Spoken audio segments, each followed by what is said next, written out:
দর্শক, এই মুহূর্তে নির্বাচন কমিশনে আছেন সহকর্মী মোবাশ্বের আহমদ। সরাসরি যুক্ত হচ্ছে তার সঙ্গে।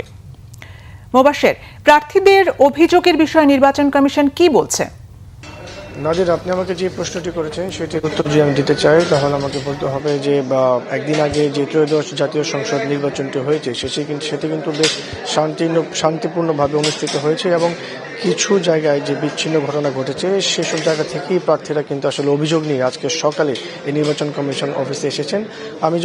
আমি দুপুরে এখানে মামুনুল হক এসেছেন, অর্থাৎ 11 দলীয় জোট প্রার্থী খেলাফত মজলিসের যিনি আমির মাওলানা মামুনুল হক, তিনি এখানে এসেছিলেন এবং তিনি কিন্তু তার কেন্দ্রে ঢাকা 13-তে যেই নির্বাচনকালীন সময়ে যে ধরনের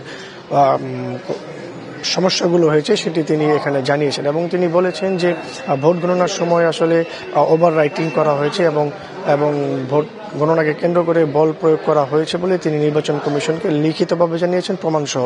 এছাড়া আমি আরও একজন এখানে এসেছিলেন, সেটি হলো শেরপুর 1 আসনের একজন প্রার্থী, ধানের শীষের প্রার্থী। তিনি এখানে বলেছেন যে নির্বাচনকালীন সময়ে তার যে এলাকা অর্থাৎ শেরপুর 1-এ সেখানে জামাতের যে প্রার্থীরা ছিল তারা কিন্তু নির্বাচন ইঞ্জিনিয়ারিংয়ের যে বিষয়টি থাকে অর্থাৎ বল প্রয়োগের মাধ্যমে ভোটারদেরকে সরিয়ে দেওয়ার যে অভিযোগ সেটা তিনি এখানে করেছেন।